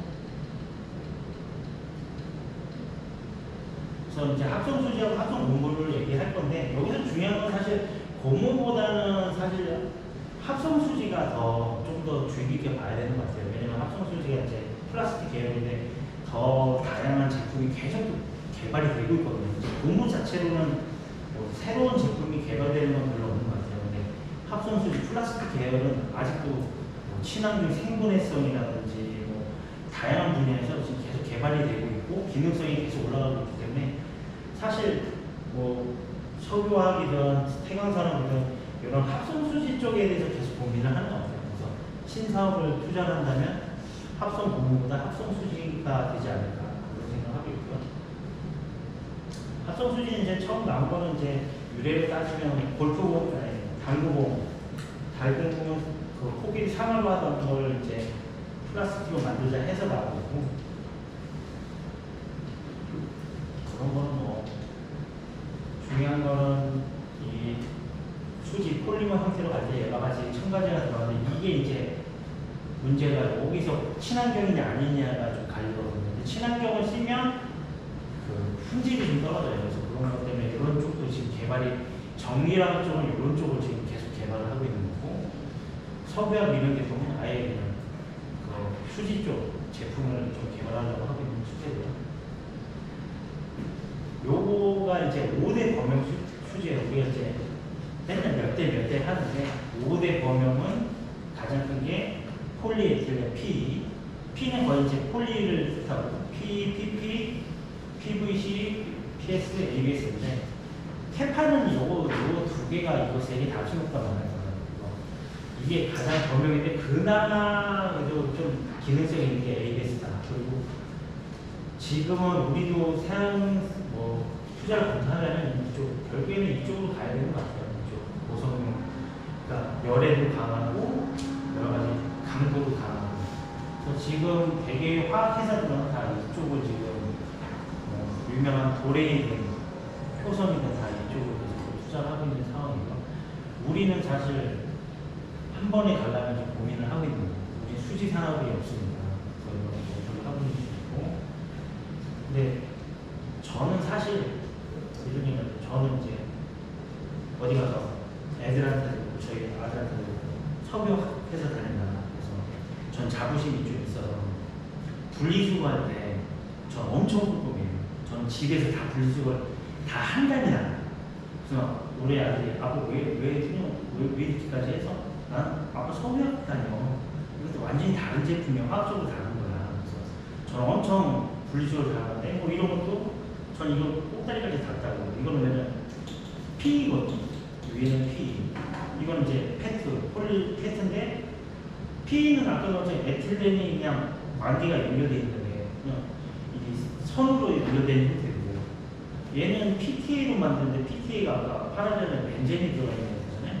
화학적으로 완전 다른 건데 이걸 나중에 뭐 재활용을 해도 운동 화학적으로 제품이 완전 쓰기 되기 쉽지 않아요. 그래서 우리는 그냥 분리수거하면 이체로 버리는데 저는 무조건 이거 다 띄고, 이 비닐도 이것도 비닐도 다 띄고 성분이 다 틀리니까. 그러니까 저는 우리가 지금 석유회사 다니니까 이런 거에 자부심을 가지면 돼요. 이런 건 그리고 PVC 같은 거는 염소가 들어가기 때문에 완전 또 다른 것 같아요. 유독성에서 저는 가면 PS 같은 경우는 스티로폼이 대표적이고 스티로폼 박스도 옆에 두잖아요. 그거는 PS입니다. 그것도 벤젠이거든요. 그런 거 분리를 하는 거예요. 근데 실제적으로 활용도가 가장 높은 거는 여기에는 5대가 안 나가지만 페트가 제일 활용도가 높아요. 페트, 나머지는 페트랑 나머지를 분리하려고 분리하는 거지, 재활용하는 게 국내가 한 16% 정도밖에 안 됩니다. 암만 이거 분리수거를 해도. 활용도가 지금 화학적으로 걔네들을 녹여서 하는 게 지금 개발하고 있는데 일부 상용화 안 된 부분이 있어서 좀 시간이 걸리는데, 분리수거를 할 때 뭐 이런 거예요. 우리 비닐, 사실 비닐봉투는 옛날에는 폴리 비닐, 클로라이드 그거 이름만 비닐이 지금 그냥 필름이거든요. P로 쓰고 있어요. 우리 랩 씌우는 거 있죠. 랩. 맨날 일회용품 먹고 랩 씌우는 거. 그거는 PVC예요. 근데 우리 비닐봉투 먹을 때 그런 분들이 있더라고요. 랩도 그냥 뭐 배달시킨 먹는 랩도 같이 해서 비닐 먹잖아요. 저는 그거는 3D 거예요. 다른 거예요. 그래서 우리는 석유학이니까 이제 그런 거 분리할 때 꼭 와이프, 나중에 결혼해서 와이프한테 분리수거할 때 이 사람은 이러면 안 돼. 이건 완전히 화학적으로 다른 거야. 그래야 이제 다르게 본단 말이에요. 저희 와이프도 저희 좀 유별나다라고 보긴 하지만 저는 그거를 또 나름 자부심을 갖고 있거든요. 우리가 분리수거 할 때도 그런 게 화학적으로 다르기 때문에 그걸 좀 잘 분리해줘야 된다. 이렇게 보시면 될 것 같고, 이거는 화학을 좀 더 배운 사람들이 나왔는데 이게 비결정성, 결정성이라는 건 뭐냐면 화학 부장으로 이렇게 형태가 있는데 약간 규칙성을 이렇게 가고 있느냐 아니면 규칙성이 없느냐에 따라서 규칙성이 있으면 약간 밀도가 높아져서 더 단단하고 뭐 이런 형태가 있고 이건 밀도가 좀 떨어지면 약간 소프트해요. 근데 그거에 따라서 가격이 차이 나지는 않아요. 왜냐면 각자의 용도가 다르니까 딱딱한 건 딱딱한 대로 용도가 쓰일 수 있고 부드러운 거는 뭐 예를 들어서 ABS가 많이 쓰이는 것 중에 하나가 레고거든요. 레고도 이렇게 누르면 약간 그래도 이게 말랑한 성분이 있어야 이렇게 모양이 이렇게 완전 딱딱하면 이게 떨어질 수도 있고 안 들어갈 수도 있고 하는 약간 부드러운 부분이 있어서 ABS 같은 게 레고에 많이 들어가는데 그래서 그게 가격을 결정하는 거는 크지 않다. 용도에 따라서 다르기 때문에 결정성을 비교해서 그냥 그만 보시면 되고 중요한 건 내열성, 열이 얼마나 강하냐, 아니면 강도가 얼마나 세냐에 따라서 가격을 결정한다. 그래서 이쪽은 소량 생산이긴 하지만 가격이 비싸다. 그럴 수 있고 아까 말한 결정성이 있는 그 용어의 차이만 보시면 될 것 같고 그래서 5대 이제 범용은 PE, 폴리에틸렌, 폴리프로필렌, 폴리스티렌, 이제 폴리염화비닐, ABS. 그래서 국내 대표적인 회사가 이제 LG화학이 이제 거의 다 생산하고 있고, 뭐 하나솔루션도 일부 하고 있고, 그래서 이제 LG화학은 거의 이제 NCC 나와서 LG화학은 품목이 엄청 많았거든요. 뺏게 된 거예요. 그래서 얘는 다양하게 하고 있고, 태광은 좀 품목성이 좀 적지만. 요게 이제 범용이 될 때 우리가 이 범용으로 갈 건 아니죠. 왜냐면 LG화학이나 이런 대기업이 이미 양대기로 승부하는 데가 가고 있고 결국 우리는 소량이지만 좀 기술이 들어가는 아까 말한 슈퍼 엔지니어링 플라스틱 이거 그냥 일반적으로 업계에서 그냥 엠플라라고 하거든요. 엔지니어링 플라스틱이 약자 슈퍼 엔지니어링 이 중에 하나는 뭐 태광상 뭐 투자 심의에 갑자기 올라갈 수도 있어요. 뭐 뉴스에 언제 조만간 뜰지 몰라요. 계속 검토를 하고는 있으니까. 태광도 이쪽으로 검토를 계속 하고 있다. 이렇게 보시면 될 것 같고 이런 거는 이제 P만 좀 유별나긴 한데 지나가다가 보셨는지 모르겠지만 이렇게 봉투 이게 큰 거에 뭐래 롯데필까요? HDP LDP 막 이렇게 표현되어 있는데 이게 로우 덴시티, 하이 덴시티인데 이제 분자 구조가 이렇게 가 있으면 좋은데 가끔 가지처럼 옆에 나 있는 게 많으면 이걸 쌓으면 얘는 그냥 겹겹이 쌓기 좋은데 얘는 뭔가 걸리적하니까 겹겹이 못 쌓이는 거예요. 그래서 밀도가 떨어진다 해서 로우 덴시티고 하이 덴시티고 이거는 이제 강도가 좀 더 세겠죠. 이거보다는 얘는 약간 소프트하고 그래서 그 플라스틱 용도에 맞춰서 이걸 생산하는 적용하는 거예요. 예를 들어서 병뚜껑 같은 경우는 잘 열려내고 약간 물컹물컹 하잖아요. 그런 거는 이제 LDP 같은 거 쓰는 거예요. 그 용도에 맞춰서 아니면 좀 딱딱한 거는 요 HDP를 많이 쓰는 거예요. 그래서 그런 식으로만 P만 약간 이렇게 구분이 되어 있고 나머지는 PP는 그렇게 구분은 안 되는데 두 가지가 있다. 그 정도만 아시면 될 것 같고 그러면 근데 사실 우리가 뭐 프로필렌은 이용도, PP는 이용도 그렇게 용도를 다 외울 필요도 없고 그냥 플라스틱 종류의 5대 플라스틱 중에 하나다 이런 아시면 될 것 같아요. 그리고 꼭 이거 90보다 이렇게 외울 필요는 없고 PS, 스티로폼 같은 거에 메인으로 많이 쓰고 있다 이렇게 보시면 되고 벤젠에 에틸렌 붙어있는 형태가 이제 스티렌인데 이거는 PS로도 많이 쓰고 ABS에 한 부분 ABS, S에 들어간 게 이 스티렌으로 쓰고 있다. PVC는 여기에 염소가 붙어있는 걸 PVC라고 한다. 그리고 파이프에 많이 쓰고 있다. 이렇게 보시면 될 것 같고 메인이 파이프예요. 근데 이건 항상 환경 오염의 이슈가 좀 있는 것 같아요. 이 염소 때문에. 그래서 ABS는 AN과 부타덴과 스티렌의 이제 합성어로 ABS라고 부르고 있고 요거는 좀 다르다고 하더라고요. 다른 거는 이거 화학적으로 딱딱딱 붙는데 약간 얘는 제가 듣기로는 이게 약간 혼합물 비슷한 형태라고 하더라고요. 화학적으로 딱 연결되어 있는 거는 그래서 이런 식으로 ABS 수지라고 그래서 이름을 각각을 붙였거든요. 다른 거는 뭔가 새로운 화학적 명칭을 붙이는데 ABS만 약간 그게 답이 따로 논다고 제가 알고 있어요. 약간 혼합물에 이렇게. 그래서 국내에서는 그래도 기본 LG화학이 제일 크고 그다음에 이제 하나 쪽에서도 좀 하고 있다 이렇게 보시면 될 것 같고 지금 이제 미세 플라스틱이 항상 이슈죠. 그래서 지금 뭐 쓰레기 섬이라고 태평양에 뭐 한국에 뭐 5배 플라스틱이 모인 해류 때문에 그런 게 한 5개 있다고 하거든요. 그래서 지금 뭐 환경오염이 가장 큰 문제인데 요 한 사람이 일주일에 플라스틱이 뭐 카드 하나 먹는데 우리가 제일 많이 섭취하는 게 물을 통해서 미세 플라스틱 카드 하나 먹고 한 달에 옷걸이 하나를 플라스틱을 먹고 있다. 가장 많이 섭취하는 건 물을 통해서 이게 걸러지지가 않아요. 지금 환경오염 문제가 심각하고 국가기관마다 다 규제하고 있는데 사실 유럽이 좀 많이 하고 있고 지금 한국도 그렇고 좀 약간 그 규제가 아직은 좀 미진하다. 되고 고무는 이거 고무나무에서 추출하는 거고 이 고무 산업에서 가장 대표적인 건 이제 이 구디어 회사 이 있잖아요. 사람 이름이거든요.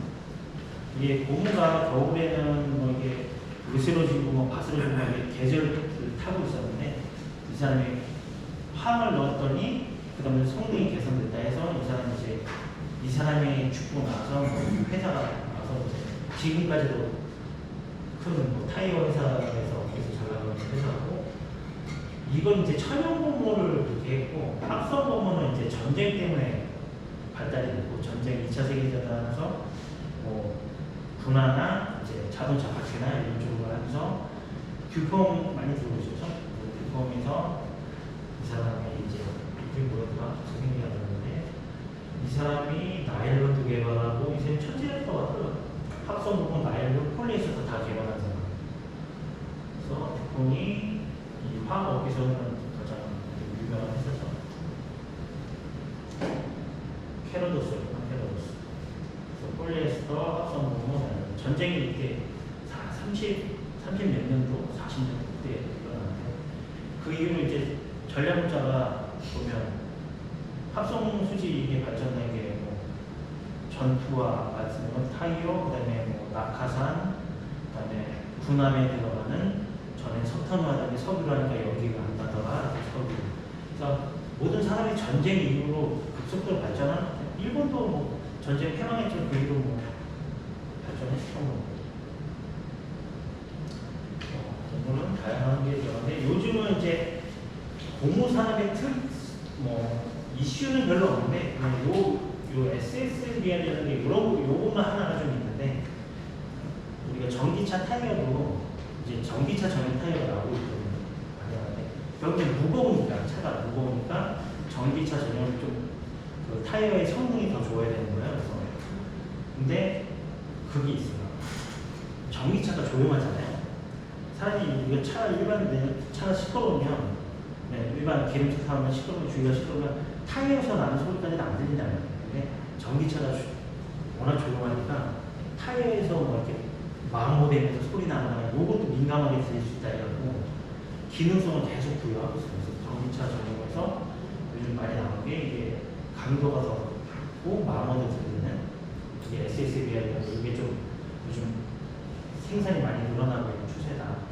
이렇게 보시면 되고 고무산업은 지금 약간 정체기인 것 같아요. 그 코로나 때 위생용으로 해가지고 장갑이 있는 엄청 금호석유하게 뭐 주가가 2배, 3배 뛰고 막 엄청 했었거든요. 지금은 약간 정체기. 수지는 아직도 좀 다양한 발전 가능성이 있는 것 같아요.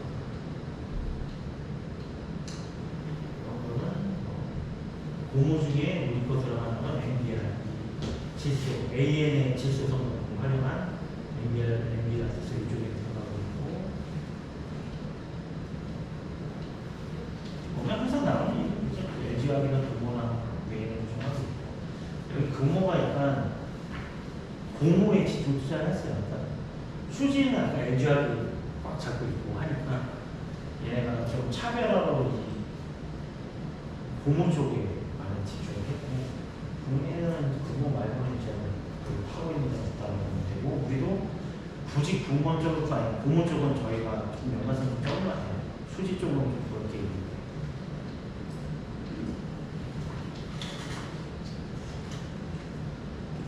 타이어에서 나오는 이게 환경오염이 엄청 심하다고 하더라고요. 그래서 분진이 좀 덜 나오는 거 그런 거 지금 개발하고 있는 중이고, 이건 오 대표님이 꼭 강조하라고 해가지고 하나, 그러니까 지금 신입사원들은 좀 체감을 좀 덜 하시는데, 전에는 석유 섬유가 문보 체제가 아예 갈려져 있다 보니까 석유 섬유 본사에서도 서로 인사도 잘 안 하고 누가 있는지도 모르고, 예전에 저는 뭐 대리 때만 있으면 섬유본도 지나가다 보면 술집 있으면 같이 들어가서 같이 먹고 막 같이 으쌰으쌰 했는데, 석유 섬유 분리하면서 분위기가 너무 남남처럼 됐어요, 사실. 그래서 진짜 뭐 따로따로 움직이고 동기끼리도 점점 멀어지고 그런 시기가 왔었는데, 지금은 이제 오 대표님이 생각하는 건 이제 아니다. 그리고 왜냐면 우리가 저기 그 사업을 했었거든요. 그러니까 천연섬유 사업을 했었는데 이제 철수하고 실제적으로 하고 있는 건 이제 합성섬유인데, 합성섬유는 결국 고분자는 결국 석유화학인데 왜 석유를 나누냐. 전에는 천연섬유를 우리가 뭐 취급을 했으니까 그렇다 치지만 이제는 고분자 물질을 취급하는 회사인데 석유화학, 섬유 산업 뭐 이거 아니다. 같은 석유화학이다.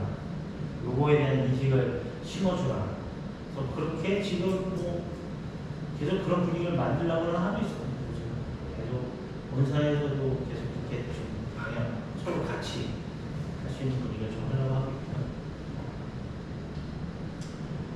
그래서 우리가 1공장은 PX에서 100만 톤에서 대안화성 생산하고 있고, 그 다음에 프로판 사와서 프로필렌 해서 여기서 나오는 수소 갖고 과산화 수소 하고 있고, 여기서 AM 만들어서 여기서 부산물로 나오는 거하고 ACCL, NaCl 다소소라고 만들고, 그리고 일부 유황유.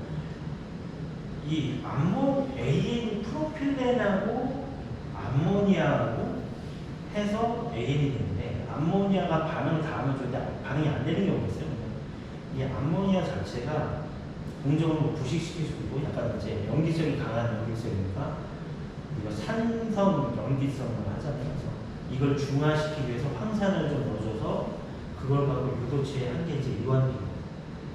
공정 내 염기성 부분을 제거하면서 만든 게 유한비를 해서 우리는 유한비를 만들어서 생산하고 있고, 이게 이제 비료가 유한은 결국 저기 질소 성분이 메인인데 지린비라고 해서 질소인 비소가 지린비가 아니라 질소 칼륨 또 하나 이인인가, 그래서 3대 합성 그 비료가 있고 그 중에 한 부분이에요. 그래서 유한비료를 하고 있고, 동서도 하는데 이게 조성에 따라서 공법이 틀려서 우리 걔네보다 우리가 NaCl이 좀 더 많이 나오는 방법이고, 그쪽엔 또 어떤 게 좀 들어가고, 거기는 또 아세토가 많이 나오고 약간 그 공법 차이가 있어요. 그래서 동서소비오 AN 생산하는 업체나 우리랑 공법 차이 때문에 이거 나오는 조성이 좀 틀려요.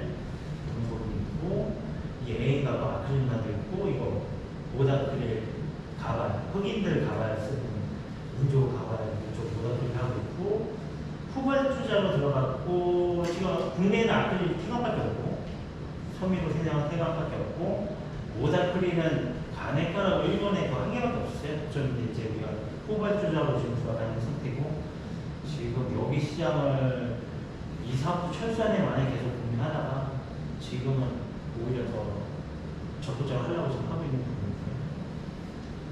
카프로랑 사와서 라이브랑 하고, PPD, TPC에서 TPC에 오려면 PT하고 TPC에 맞는 거 같은 아라니드. 이게 우리가 슈퍼섬이라고 불리는 게 이제 두 가지거든요. 아라니드하고 탄소섬유. 그래서 아라니드는 우리가 생산하고 있고, 이것도 뭐 증산하는 것에서 검토하고 있고, 탄소섬유는 우리가 한국에서 제일 먼저 시작을 했는데 지금 우리가 좀 기술적으로 조금 검토가 중간에 한번 문제가 있어서 지금 멈춰 있고, 지금 탄소섬유가 좀 많이 뜨고는 있죠. 그래서 뭐 효성이든 도레이든 도레이가 전 세계 1등이고 효성도 뭐 순위 안에 드는. 그래서 도레이, 뭐 효성도 뭐 1년에 뭐 1, 2조 또 투자해갖고 탄소 선명한다고 하는데 고민이에요. 지금 탄소 선명 들어가자니 좀 늦은 건 아닐까 싶기도 하고. 일단 우리가 설명이 있어요. 울산 쪽에 이렇게 하고 있고, 스판덱스는 우리가 여기 공장이 있다가 여기는 이제 접고 상수, 중국이 상수에서 생산하면 일부 우리 한국에서 들어와서 판매만 하는 상수 공장에 스판덱스가 이렇게 구성합니다. 또 뭐 좋은 말만 써놓긴 했는데 매출 비중이 가장 크고 1조 정도, PT가 1조 정도. 이게 이제 이 과수는 이제 정밀화학 계통이기 때문에 이쪽도 지금 더 해야 돼요. 여기는 이 불순물이 중요하거든요. 필터. 그래서 지금 삼성전자나 이런 데 들어가면 더 기술을 더 해야 되는데 계속 검토하고 있어요. 그래서 삼성전자는 가야 우리가 좀 사업이 되고, 왜냐면 지금 하고 있는 건 영세한대 위주로 하다 보니까 가격적으로 메리트가 좀 떨어지고 있거든요. 그래서 이쪽 하고 있고, 뭐 A에는 진짜 한때는 막 몇천원 벌다가 지금 적자 몇 개월까지도 났었던 좀 많이 있는데, 좀 상황, 여기는 가전제품을 많이 들어가기 때문에 경기를 많이 타요. 경기가 호황이 좀 돌아오면 그때는 A에도 갑자기 수익성이 확 올라갈 수 있는 그런 걸 보시면 될 것 같고, 그다음에 NAC에는 그냥 거의 메인이 90몇 프로, 95% 금, 불순물 제거할 때 들어가기 때문에 대부분 국내에서 쓰는 건 거의 없다고 보시면 돼요. 다 수출, 아프리카 금강이나 이런 데 많이 지나가고, 여기가 지금 흑자가 되면 1년에 한 4, 500만 원 하니까 여기서 지금 다 메고 있거든요. 지금 뭐 나일론 우리가 제일 크고, 지금 근데 나일론은 우리가 중압을 원료 카프론 같은 사업도 있었는데 지금은 방사만 해요. 그러니까 나일론 칩을 여기서 사서 이거를 녹여서 실로 뽑는 것만 하면 돼요. 전에는 원료부터 화학 원료부터 사갖고 중합해서 녹여갖고 방사했는데 지금은 나일론 칩만 사서 하고 있다. 조금 사업성이 지금 좀 어려운 부분이 있어서 보시면 될 것 같고, 그래서 계속 얘기하지만 우리 원료 프로필렌 AM에서 아크릴 저각을 가고 있고, PTA가 또 폴리에스터 가고 있고, 아까 전에 한번 말한 게 PTA 공정은 PTA를 먼저 만든 다음에 불순물이 생기는 게 있으면 그걸 제거하는 공정이 2단계예요. 그래서 처음에 원료를 갖고 PX 갖고 산소 넣어갖고 만든 다음에 이걸 건조한 다음에 다시 녹여요. 다시 녹여서 불순물 제거하는 2단계 공정이 이제 PTA 공정입니다. AN은 보시면 지금 ABS가 41%네요. 옛날에 아크릴이 뭐 절반 정도 되는데 AN의 주요 용도가 수지 쪽이다. 그리고 지금 아크릴이 두 번째 이렇게 쓰고 있고, 이거는 넘어가겠습니다. 그래서 섬유의 종류는 천연 섬유, 인조 섬유가 있는데 우리가 인조 섬유 대표적인 건 다 한다. 나일론 3대 섬유, 나일론, 폴리에스터, 아크릴은 기본적으로 하고 있고, 스판덱스, 그다음에 지금 슈퍼 섬유, 아말감까지 지금 사업을 하고 있다. 종합 섬유 회사죠. 그래서 면을 대체하기 위해서 나온 게 폴리에스터고, 그 양털을 대체하기 위해서 아크릴이고, 견섬유에서 나일론. 그래서 이게 이제 면이 제일 그냥 기본적인 성질이고, 아크릴은 이제 약간 보온성, 그리고 이거는 광택이나 이제 신축성 이런 것들이 좀 중요하죠. 제일 처음 나온 게 아크릴, 나일론, 폴리에스터가 나왔고, 그래서 저희가 웬만한 거는 섬유 쪽에서는 웬만한 건 다 하고 있다. 탄소섬유만 좀 아쉬운 건데 탄소섬유만 좀 고민을 하고 있는 중입니다. 그래서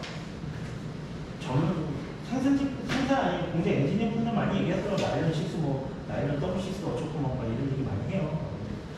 아까 말한 대로 나일론 6는 탄소가 하나, 여기 5개니까 5개, 6개에서 나일론 6라고 그러고, 요거 6개, 요거 양쪽 6개에서 W6라고 이렇게 되는 식이고, 나일론 W6는 수지, 플라스틱 계통이고, 요거는 섬유 계통이다. 그래서 우리 섬유 계통으로 하고 있고, 나일론 6하고 나일론 더블 6 아예 원료가 좀 다르다고 해서 우리가 우리도 나일론 더블 6 생산을 하려면 아예 칩을 사서 한다거나 좀 다른 형태를 해야 될 거예요.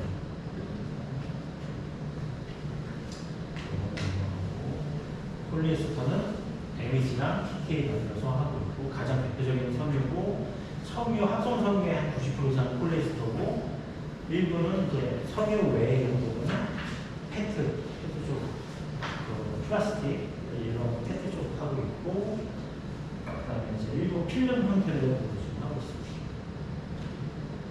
이게 이제 공정이 대표적인 합성 섬유의 이제 공정인데. 어쨌든 중합을 해요. 중합을 하면 처음에 이제 원료를 원료를 섞어서 녹이는 거죠. 녹이는 상태에서 이제 이거를 한번 칩 형태로 만든 다음에 그거를 다시 녹여서 방사해서 실 뽑는 걸 칩방이라고 하고 이거를 그냥 아예 그냥 연속 공정에서 중합한 상태에서 바로 그냥 방사하는 걸 이제 직방이라고 하거든요. 직방인데 직방은 품질이 좀 단조로워. 직방은 약간 개별적으로 성능을 더 부여하고 하기 때문에 약간 고무와 같이나 약간 품질을 좀 차별할 때는 직방을 많이 쓰고 직방은 약간 범용, 한 번에 뽑을 때. 그래서 이 로직이 대부분의 합성 성능 로직이 다 이런 식이에요. 즉 중합하고 이걸 칩 형태로 해서 잘라낸 다음에 다시 녹여서 하거나 아니면 그 상태 중합한 걸 그냥 노즐이라고 해서 작은 구멍을 씹고 그런 식으로 하거나 두 가지 형태를 메인으로 해서 생산하고 있죠. 그래도 뭐 이 내용만 이렇게 다 비슷한 합성 섬유 방사하는 과정은 어쨌든 중합이라는 과정을 거치고 그걸 칩 형태로 한 다음에 그걸 다시 녹여서 실을 뽑느냐 아니면 중합이라는 형태에서 그걸 바로 실을 뽑느냐 두 가지를 보셔야 될 것 같고. 그래서 석유화학 산업의 문제를 보면 지금 트렌드는 그거 같아요. 사업을 다각화를 하거나 내가 품목을 옆으로 수평으로 많이 늘리거나 아니면 어떠한 큰 회사끼리 M&A를 하거나 아니면 여기 말했지만 포트폴리오 다각화, 초록색 약간 사업을 확정을 옆으로 확정을 하거나 아니면 증설해서 규모를 키우거나 아니면 다른 회사랑 합병하거나 아니면 합작사 지분을 서로 50대 50을 하거나 아니면 폐플라스틱을 갖고 재활용을 하거나 아니면 바이오, 그린, 바이오 이쪽으로 하거나 그런 형태로 지금 가고 있거든요. 그래서 우리도 이런 형태를 뭔가 하나를 해야 되는데 아무래도 이제 투자금이 커지죠. 그래서 태강도 한 단계 더 발전하려면 M&A도 생각을 하긴 해야 되거든요. 그래서 요거는 계속 고민을 하고 있더라고요. M&A는 뭐 1조짜리, 2조짜리만 계속 고민을 하고 있었고 2차를 낸 적도 있었고 근데 현재까지는 잘 안 됐지만 방향성은 이렇다. 품목을 더 늘리거나 규모를 키우거나 자원 재활용, 폐플라스틱 하거나 아니면 바이오 친환경 이런 쪽으로 가는 그래서 사업의 확정을 보면 글로벌 기업은 뭐 처음부터 끝까지 다 하고 태강은 너무 이제 범위가 좁고 좀 더 넓혀야 되고 추세는 범위가 넓어지고 있다. 위아래로 옆으로 규모의 경쟁을 가고 있다. 이렇게 보시면 될 것 같고 그래서 계속 인수 합병 하고 있고 지금 결국 이제 석유화산업이 힘든 것 이유는 중국이거든요. 중국이 예전에는 그냥 수입 국가였는데 이제는 얘네들도 기술 카피하고 해가지고 지금 섬유 해갖고 수지 다 100% 이상 자금력 이뤄놓고 거기서 더 나아가서 이제 수출까지 하고 있으니까 예전에는 플라스틱 다 수입했는데 웬만한 건 다 지금 중국도 자금률이 다 올라가고 예전에 PK 같은 경우는 제가 입사했을 때는 PK 중국에 한 90% 수출했던 것 같아요. 수출의 전부는 거의 중국밖에 없었는데 이제는 중국에는 하나도 없고 뭐 인도, 유럽 이런 데로 가고 있거든요. 그러니까 지금은 점점 힘들어지긴 하죠. 석유화학 쪽으로 경쟁하기는 중국이 워낙 크게 지으니까 일본은 그래서 진작에 이제 그 NCC라는 설비 이제 끄고 줄이고 그래서 축소시키고 해서 다른 방향으로 해서 이제 환경, 의료, 헬스케어, 정밀화학, 그다음에 고부가치 관련 화학 여러 가지 화학 제품이 많이 나오고 그래서 그런 대표 주자가 이제 도레이 같은 회사가 다양하게 하고 있고 미쓰비시 이런 회사가 다양하게 지금 확장하고 있고 한국도 어느 일부분이 이런 쪽으로 가긴 했어요. 근데 아직은 일본보다 좀 대단한 기술적인 숙련도가 보시면 될 것 같고 그래서 한국도 지금 최근에 어렵고 정말 NCC 이제 석유 쪽도 지금 줄어들고 있다. 그래서 약간 다른 쪽으로 다른 제품으로 좀 확대하려고 지금 노력을 해야 된다. 요즘 골치는 이건 거예요. 우리가 중국에서 치고 올라가 많이 생산해. 이 정유업계가 전에는 정제만 했는데 얘네들도 석유학 제품을 만드는 거예요. 중간에 있는 석유학 업계가 경쟁이 심해지는 거예요. 그래서 우리 입장에서는 지금 중간에 껴있는 입장이어서 이걸 탈피하려면 범용보다는 자꾸 차별화 제품을 갈 수밖에 없는 거예요. 그래서 올해 지금 가장 구조 투자했다는 SOE를 가장 크고 이런 데도 현대 오일백 지수도 몇 조씩 투자를 하고 있고 화학계통을 가져가고 그래서 전에는 석유를 갖고 와서 정제해서 거기서 나오는 납사가고 NCC가고 이렇게 했는데 정유사들이 석유에서 바로 그냥 석유학 제품을 뽑아내는 쪽으로 가고 있는 추세예요. 그런 쪽으로 지금 1세대, 2세대, 3세대, 4세대는 지금 SOE를 하고 있는 거는 석유 중에 처음부터 이게 사올 때 찐득찐득한 거 말고 좀 맑은 거 사와서 거기서 바로 그냥 석유학 제품, 에틸렌이든 프로필렌이든 바로 뽑아내는 쪽으로 지금 투자를 하고 있고요. 결국 이제 석유학 업계가 경쟁이 심해집니다. 이건 가장 최근에 이제 SK이노베이션하고 SKENS 100주짜리 회사에서 합쳤고 결국 규모의 경제를 좀 달라고 하고 있는 중입니다. 이쪽으로 가야 된다. 요 중에 제가 볼 때는 올해는 1년 안에 뭔가 결론 날 것 같은데 이 중에 하나 투자를 하지 않을까 생각을 하고 있습니다. 아까 폐플라스틱은 이제 플라스틱 재활용하는 게 이제 세 가지예요. MR이라는 물리적 재활용, 그다음에 열적 재활용, 그다음에 케미칼 한 세 가지가 있는데 방식은 순서는 이거예요. MR을 먼저 하고 먼저 분리부터 하고 그걸 해서 이제 우리가 잘라서 좀 칩 형태로 잘라서 하기도 하고 아니면 화학적으로 분리를 하고 만약 성분이 이제 화학적으로 쪼개내고 그다음에 그 나머지 찌꺼기는 태우고 그래서 이 세 단계를 거쳐가고 있는데 지금 한국에서는 지금 CR을 이쪽으로 지금 화학적으로 재활용하는 거예요. 화학적 고분자 되어 있는 걸 끊어서 다른 제품으로 만들거나 아니면 석유로 만들거나 하는 걸 지금 계속 하고 있는 중이죠. 그 중에 열분의 가스화가 해중화 이런 세 가지 형태가 있고 지금 많이 하는 SOE 지금 이 클러스터라고 해갖고 이제 여러 가지 아까 말한 열처리든 MR 방식으로 해서 메카니컬에서 분리해서 처리하든 계속 지금 투자를 하고 있고요. 그래서 사실 규모는 크진 않은데 점점 이걸 이제 확대하려고 하고 있는 추세입니다. 우리가 이제 전에 보면 스포츠웨어 중에 노스페이스가 많이 하는데 플라스틱 병 여기서 이제 폴리에스터를 뽑는다 해갖고 제주도 삼다수랑 해갖고 한다 뽑는다 이런 얘기를 했었는데 지금 거기서 한 단계 더 나가서 폴리에스터 옷을 녹여갖고 다시 옷을 만드는 거 그쪽을 지금 개발하고 있는 중이고요. 해방은 제주 중에 나온 걸 다시 활용하는 걸 하고 있고 그리고 열도 재활용하고 계속 지금 이런 추세로 가고 있고 우리가 LNG 같은 거는 액화할 때 162도 차가운 열인데 기화시키면 그 열이 차가운 기운이 손에 날아가니까 그 열을 다시 수소도 또 액화하는 차가운 낮춰야 되잖아요. 그 열을 활용하는 방식도 하고 있고요. 바이오는 이제 크게 세 가지로 얘기해요. 레드 바이오, 그린 바이오, 화이트 바이오로 나뉘죠. 레드는 이제 의료 관련된 거, 그린은 농업. 우리 쪽에 관련된 이제 화이트 바이오라고 보시면 되고요.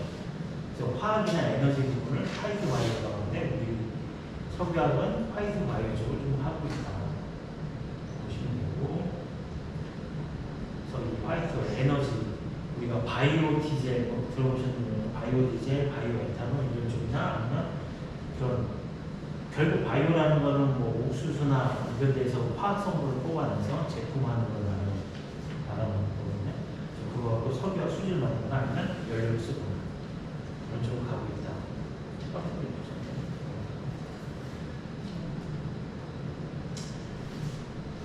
화학적 원료로 만들지 않고 석유 제품과 화학적으로 유사한 것을 하고 있는 중이고, 기술 개발은 계속 하고 있는데 이게 작년 자료인데 어젠가 일주일 사이에 또 이게 한국도 이제 이 바이오 선박류라는 부분도 상용화가 됐더라고요. 그래서 한국도 이제 이런 부분 바이오 부분을 계속 늘어가고 있고, 제가 아까 말한 옥수수 이런 쪽에서 뽑는 것도 있었고, 지금은 요 이 세대까지는 가는 걸로 봐요. 폐식용유로 해서 뭐 뽑아낸다는 것까지 가 있고, 그다음에 이제 마지막에 이제 탄소 공장 중에 공장에서 이산화탄소 나오는 거 이걸 포집해서 그걸 갖고 연료를 만들거나 그거 화학제품 만드는 게 3세대거든요. 지금 CCUS라고 이게 지금 우리가 태광고 이거 한 7년 정도 공입니다. 근데 이게 기술 개발이 생각보다 더디더라고요. 국내에서도 좀 어려웠고, 지금 GS 카티스가 이걸 하여튼 제품화했다라고 하더라고요. 탄소를 포집해서 연기를 포집해서 그거하고 폴리올이라고 해서 베개 푸싱푸싱 그걸 만들었다고 기사가 나오고 있는데 지금 3세대로 지금 가고 있다는데 아직은 더딘데 우리 회사도 언젠가는 공장에 CCUS 불도마다 설치하게 될 거예요. 제일 처음 고민했던 건 1공장 쪽에 설치해서 그 탄소 하나 갖고 초산을 만든 PTA 불원료 중에 초산이 있는 그걸 만들면 될 것이 검토를 했었고요. 그래서 지금 바이오 쪽에 계속 이런 상용화가 지금 진행되고 있다는 보시면 되고, 뭐 해외에서도 계속 규제가 아니라 이런 지원을 하고 있는데 한국은 아직은 좀 더딘 것 같아요. 그래서 유럽을 중심으로 많이 하고 있고, 그래서 우리가 경유에다가 바이오 디젤 섞이기도 해야 되고 여러 가지 하고 있는데 아직 바이오 에탄올은 한국에는 이런 거 진행하고 있다.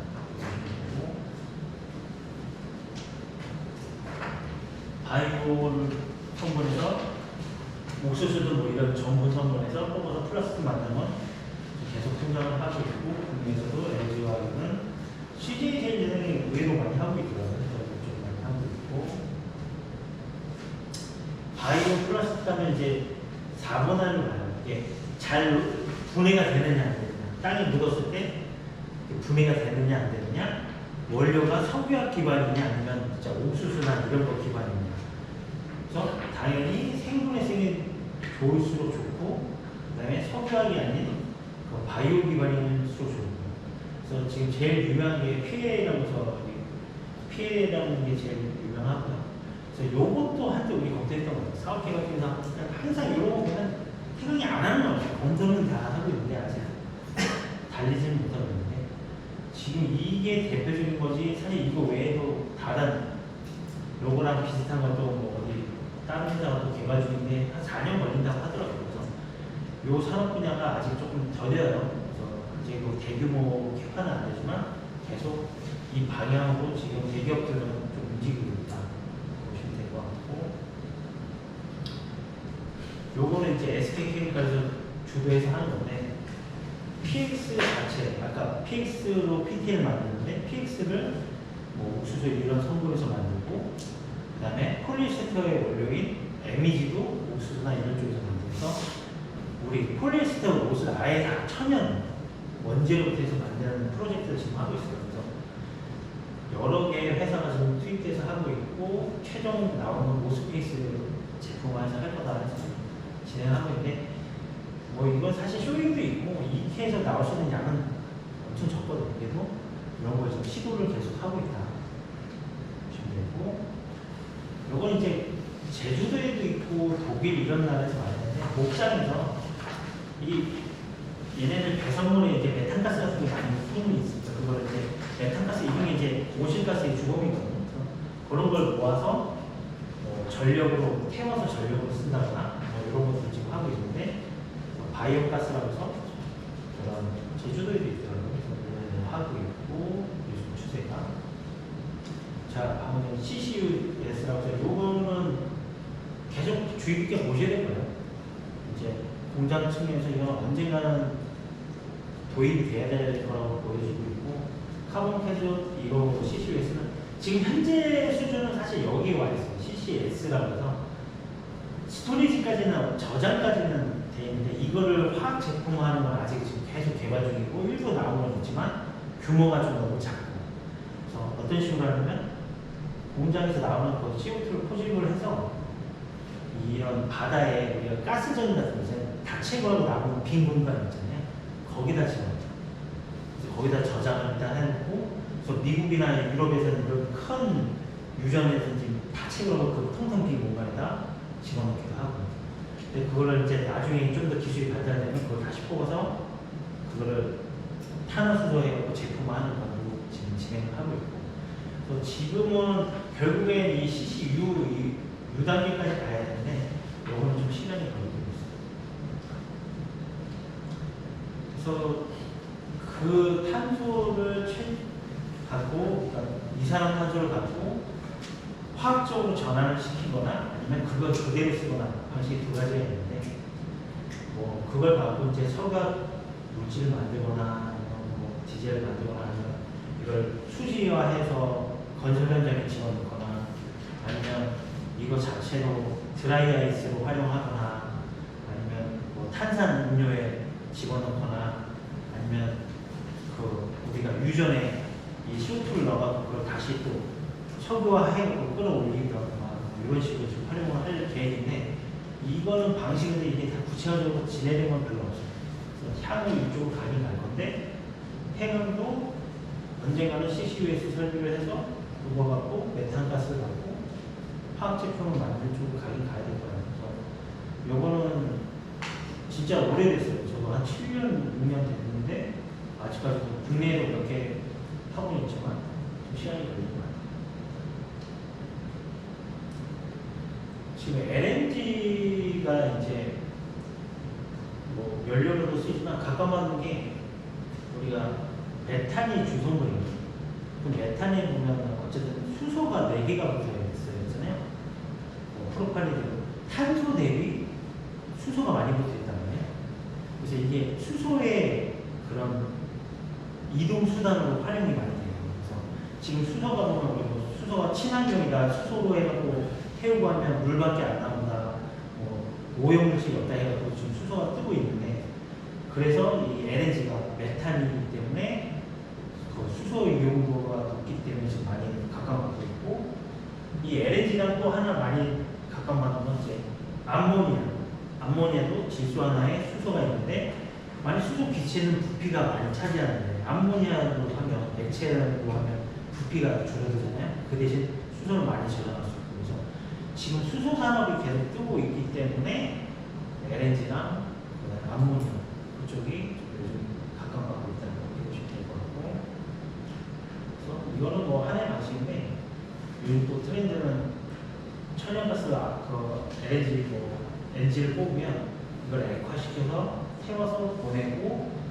그런 방식이면 이제는 이 배 자체에서 뽑아서 바로 식어서 보내고 또 들어오면 배 자체에서 전에는 운전하고 배 자체에서 이걸 다시 기화시켜서 보내고 이런 식으로 해서 이런 운송업도 지금 뜨고 있다. 이렇게 보시면 될 것 같고 그래서 우리가 이 탄소 포집과 LNG가 연관되어 있는 게 이것도 이제 그레이 수소, 블루 수소, 그린 수소 세 가지를 만드는데 요거는 이제 자연 환경에서 뽑은 거 가성비 CO를 포집해갖고 다양한 뭐 블루 수소로 가거나 아니면 그거 갖고 제품 만들거나 이런 쪽으로 계속 활용을 하고 있습니다. 같은 비슷한 맥락이죠. 그래서 파라는 우리는 메타계가 있고 파라가 있는데 우리 파라계를 쓰고 있고 이거는 지금 용도는 계속 늘어나고 있고 반탄복이나 이런 소방복 이런 쪽으로 많이 하고 있고 그 원료 중에 TPC가 있는 이런 PT로 만들고 있고 탄소전기도 이제 슈퍼선유의 한 축인데 가장 큰 축인데 이거는 해감은 지금 일단은 찰빈이 있었는데 지금 멈춰져 있는 상태입니다. 여기는 이제 가르는 거는 당연히 이제 강도나 그다음에 가벼운 무게 때문에 이제 자동차 산업에 많이 들어가고 있고 요거는 이제 강도가 이게 또 제품이 T300, T700, T800 뭐 이런 식으로 나는데 이건 강도를 나타내는 도레이가 만든 기준이에요. 강도 기준인데 얘는 제품명 도레이카라고 하는 거예요. 그 제품의 이름인데 T1000은 성능이 가로 세로 1cm 그 면적계가 70톤을 견디는 요만한 정도가 70톤을 견디는 강도라고 하더라고요. 이게 T1000이라고 하는데 거기에 이제 비행선 이쪽 우주 비행선 이쪽으로 지금 가고 있는데 국내에서는 작년인가 효성이 처음으로 개발했고 세계 세 번째로 개발했다고 하더라고요. 그래서 이 탄소 섬유는 요게 올라갈수록 기술력이 더 올라가는 것 같아요. 우리 이제 태양이 만약 한다면 진짜 이 이상법을 생각하고 가야 되기 때문에 그것도 갈 길이 좀 있는 것 같습니다. 배터리는 이제 석유 업계는 지금 가장 큰 이슈고 이런 다양한 재료, 양극재, 뭐 음극재, 그다음에 이 안에는 전해질, 이 전자이용 가면서 이제 활용되는 건데 다양한 부분에 석유학 제품이 들어가기 때문에 석유학이라는 것보다는 사실 정밀학 쪽에 가까운데 우리도 이쪽에서 M&A까지 좀 작은 회사지만 거의 되기 직전까지 가다가 저기 컨설팅하고 확인해 봤더니 이게 너무 재무구조 만져서 거의 도장찍기 가다가 엎어지는 경우가 한 번 있습니다. 이런 쪽도 우리가 계속 주의 깊게 보고는 있습니다. 왜냐면 우리가 정밀학 사업하면 정밀학 사업을 M&A를 한 다음에 거기서부터 시작하는 게 좀 빠르기 때문에 우리가 갑자기 이렇게 들어가기는 좀 어려운 부분이 있습니다. 그런 것도 생각을 하고 있습니다. 그래서 지금 마지막으로 이제 스마트 플랜트에서 지금 태광은 아직 이제 갈 길이 이 부분이 갈 길이 많아요. 그래서 지금 뭐 SK는 이런 식으로 뭐 로봇계를 활용해서 보고 그다음 우리가 올라가기 힘든 걸 들어오는 거에서 보고 아니면 증강현실이라서 어느 공간에 있으면 우리 설비가 들어가면 어떻게 나오는지 구조 보고 이런 식으로 하고 그리고 뭐 데이터 그 3교대 코멘이라고 하는 그분들 이제 뭐 공장 운영할 때 이런 것도 뭐 무슨 레시피라는 표현 쓴다고 하더라고요. 그래서 지금 운전적으로 이럴 때 이럴 때 그냥 별도로 해야지 뭐 이런 식으로 그 감으로 좀 하는 부분도 좀 있다라고 생각해요. 요즘은 이제 다 AI 기반으로 해서 데이터 기반으로 해서 이제 자동화로 이제 돌아가는 추세니까 태광 산업도 요것도 검토를 했어요. 그래서 요거 관련된 뭐 그거를 지금 계속 추가하고 있고요. 그래서 이 부분도 석유화에서 중요한 부분이다. 그래서 우리도 이 부분을 투자할 거다. 이렇게 보시면 될 것 같고요. 워낙 시간이 좀 너무 가볍게 지나가긴 했는데 이 자료는 제가 어차피 도구재로 활용하시는 만드는 게 주 메인이니까 좀 제가 강의력은 좀 부족했지만 이해해 주시고요. 그리고 좀 더 관심 있는 분야가 있다 하면 저는 아까도 말씀드렸지만 뭐 저한테 이메일이든 뭐 메신저든 저 메신저 되게 좋아하거든요. 하루 종일 이거밖에 안 해요. 누가 말만 걸어주면 기다립니다. 어려운 건 아니 좀 모르는 거 있으면 사실 모르는 건 저보다는 이제 공장 선배님도 잘하겠죠. 근데 뭐 가벼운 지식이나 뭐 좀 궁금한 분야 있으면 저한테 얘기해 주시면 도와드리도록 하겠습니다. 이틀 동안 고생하셨습니다.